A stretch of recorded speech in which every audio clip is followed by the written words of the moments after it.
الشيطان الرجيم بسم الله الرحمن الرحيم. Kehidupan Nabi Muhammad Shallallahu Alaihi Wasallam sebelum kenabian. Nabi Muhammad Shallallahu Alaihi Wasallam lahir di Mekah pada 12 Rabiul Awal tahun Gajah, yang bertepatan dengan 570 M. Pada masa itu, masyarakat Arab masih hidup dalam masa jahiliyah, di mana politeisme dan berbagai kebiasaan buruk seperti perjudian, peperangan antar suku, serta penindasan terhadap perempuan merajalela. Keluarga dan kelahiran. Nabi Muhammad lahir dari keluarga terhormat dari suku Quraisy, yaitu Bani Hashim, yang merupakan salah satu suku terpandang di Mekah. Ayahnya, Abdullah bin Abdul Muthalib, meninggal sebelum Nabi dilahirkan. Ibunya, Aminah binti Wahab, berasal dari keluarga terhormat juga, namun ia wafat saat Muhammad berusia 6 tahun. Oleh karena itu, Nabi Muhammad sejak kecil tumbuh sebagai seorang yatim. Setelah ibunya meninggal, Nabi Muhammad diasuh oleh kakeknya, Abdul Muthalib, seorang pemimpin yang sangat dihormati di kalangan Quraisy. Namun, Abdul Muthalib pun meninggal ketika Muhammad berusia 8 tahun, sehingga pengasuhan Muhammad dilanjutkan oleh pamannya, Abu Thalib, yang juga seorang tokoh terpandang dalam suku Quraisy. Masa kanak-kanak dan pemeliharaan. Seperti tradisi di kalangan bangsawan Mekah, Muhammad kecil disusui oleh seorang wanita dari pedalaman bernama Halimah Asadiyah dari suku Bani Sade. Hal ini dilakukan untuk menjaga kebersihan dan kekuatan fisik anak-anak. Dalam asuhan Halimah, Muhammad tumbuh sehat dan kuat di lingkungan yang masih alami dan jauh dari polusi kota.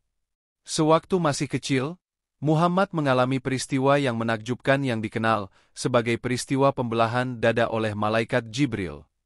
Menurut riwayat, Jibril membersihkan hati Muhammad dari sifat-sifat buruk sebagai persiapan untuk masa kenabiannya di masa depan.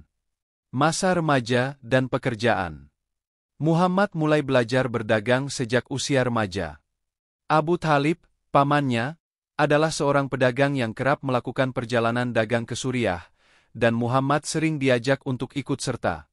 Dalam perjalanan-perjalanan dagangnya, Nabi Muhammad mendapatkan reputasi sebagai orang yang sangat jujur dan terpercaya, sehingga ia mendapat julukan Al-Amin, yang terpercaya. Di usia 25 tahun, Muhammad bekerja pada seorang janda kaya bernama Hadijah binti Huwailid untuk mengurus perdagangan Hadijah.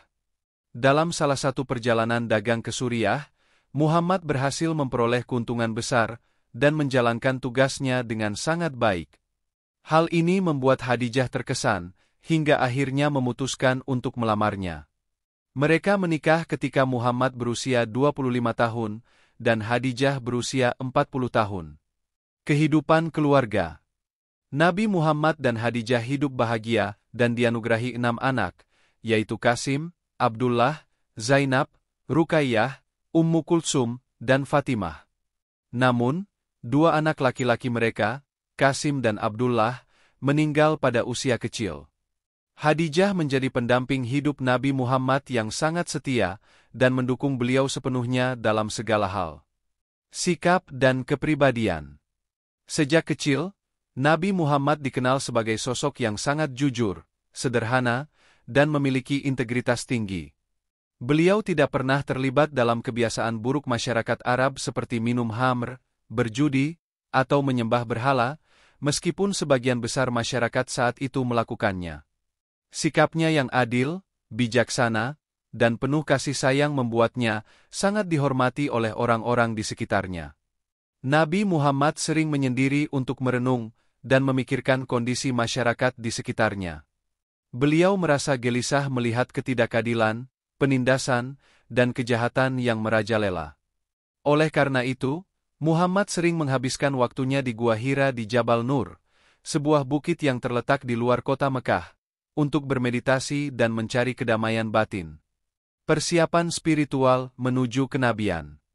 Dalam periode sebelum kenabian, Nabi Muhammad mengalami banyak peristiwa spiritual yang menandakan bahwa beliau akan mendapatkan tugas besar dari Allah. Pengasingannya di Gua Hira merupakan bentuk pencarian jati diri dan jawaban atas kegelisahan moral yang beliau rasakan. Pada usia 40 tahun, saat beliau sedang menyendiri di Gua Hira, Allah mengutus malaikat Jibril untuk menyampaikan wahyu pertama, yang menjadi awal dari masa kenabian. Wahyu pertama ini tertuang dalam surah Al-Alaq ayat 1:5, yang berisi perintah untuk membaca dan mengenali tanda-tanda kebesaran Allah. Kesimpulan: kehidupan Nabi Muhammad sebelum kenabian adalah cerminan dari kejujuran, integritas, dan ketulusan. Sejak kecil, beliau telah menunjukkan sikap yang jauh dari kebiasaan buruk masyarakat jahiliyah. Beliau tumbuh dalam lingkungan yang penuh cobaan, dari menjadi anak yatim hingga mengalami berbagai kesulitan dalam hidup.